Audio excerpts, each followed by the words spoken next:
It's time for a six-pack. I love that stuff. Been drinking it for years. I heard they recently decided to add more hops to it.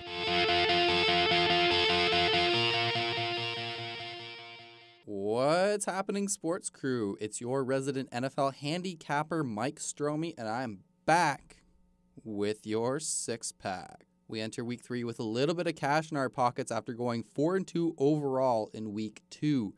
Our ATS picks went a whopping 4-1, but we lost our only total.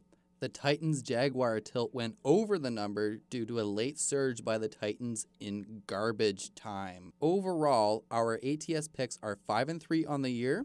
Totals are 2-2 on the season. Let's keep things rolling. Week 3, here we come. For my first pick, I'll take the Houston Texans plus 13.5. I've said it before and I'll say it again. Nobody gets rich betting against Bill Belichick, Tom Brady, and the New England Patriots, but I think this game might be an exception. Since last year's Super Bowl, the Patriots have struggled defending the run. Last week, Mark Ingram averaged 6.5 yards a carry on 8 tries, and Kareem Hunt gashed this unit on opening night for 148 yards on 17 carries. With the likes of Lamar Miller and rookie running back Donta Foreman, a highly regarded power back coming out of the draft, the Titans should have enough to exploit New England's weakness up the middle. Another way to slow down this Patriots juggernaut is with an elite pass rush, and that's exactly what the Texans have with the likes of J.J. Watt and Jadeveon Clowney. If this defense can put Brady on his back, the chances of keeping this game close rise immensely. The playoff matchup between these two squads a year ago was a lot closer than the 34-16 final would indicate. If it weren't for a few costly Brock Osweiler interceptions and some outstanding returns on special teams by Dion Lewis, the Texans would have covered the 17.5-point spread comfortably last January. As long as Deshaun Watson doesn't turn over the ball, this game should be a lot closer than this spread indicates. Give me the Texans plus 13.5. My second pick is the Houston Texans' opponent last Thursday night, the Cincinnati Bengals. For over a week now, this Bengal offense has been mocked, ridiculed, and uttered in the same breath as the 1939 Philadelphia Eagles, the last team to be held out of the end zone in their first 2 games of the season. Nonetheless, this team is not nearly as bad offensively as they've looked in their first 2 contests, both of which have came against quality defenses in the Ravens and Texans. Thus far, the Packers don't look like a defense of that quality.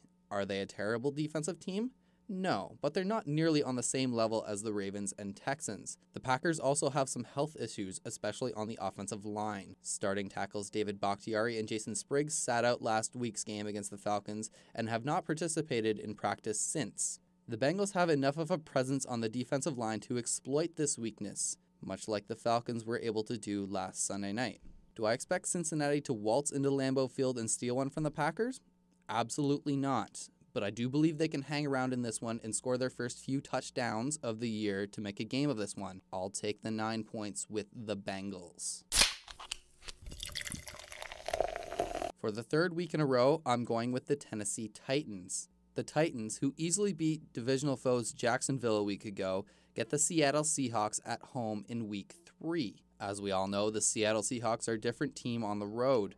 In fact, they've dropped 4 of their last 5 road games outside of the Pacific time zone. They even struggled a week ago at home against the San Francisco 49ers. The vast majority of the Niners' success came on the ground in the form of Carlos Hyde, who gashed the Seahawks for 124 yards on just 15 carries. Not a good look for a team who has to face one of the best rushing attacks in the NFL. The Seahawks are another team across the league who can't seem to get things going offensively. They've scored just 21 points in their first 2 games this season. I'll lay the 2.5 with the Titans in this late afternoon affair in Smashville. For my first total this week, we go to Detroit Rock City for a tilt between the Lions and the defending NFC champs, the Atlanta Falcons. On paper, you look at the offensive personnel on both sides and think this game should easily go over the total. Well, as we all know, nothing comes easy when it comes to wagering on NFL football. This game reeks of a trap. It's a trap! It's a trap! The Atlanta Falcons are one of 2 teams in the NFL to have an average offensive drive of over 3 minutes and not turn over the ball once in their first 2 games this season. The Lions a season ago did something similar.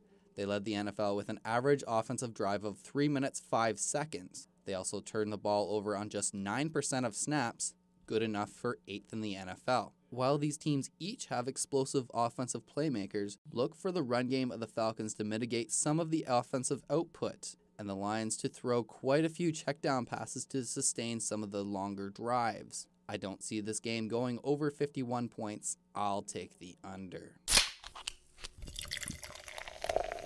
For pick 5, we go to Charlotte for an NFC South tilt between the Saints and the Panthers. You can't count on much in this world. However, you can count on 3 things that will seemingly never change: death, taxes, and a porous New Orleans defense.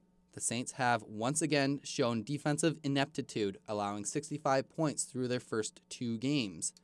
Over the past 3 seasons, the Saints have allowed 28.4, 29.8, and 26.5 points per game, respectively. In the last 6 head-to-head meetings, there's been an average of 56.5 points scored between these 2 teams. The loss of tight end Greg Olsen for the Panthers might be the reason why this total has dropped from 49 to 46.5 since opening early this week. There's no doubt that his absence will be felt at some point soon, but I believe the likes of Kelvin Benjamin, Devin Funchess, and Christian McCaffrey can help Cam pick up the slack against this defensive sieve that is the New Orleans Saints defense.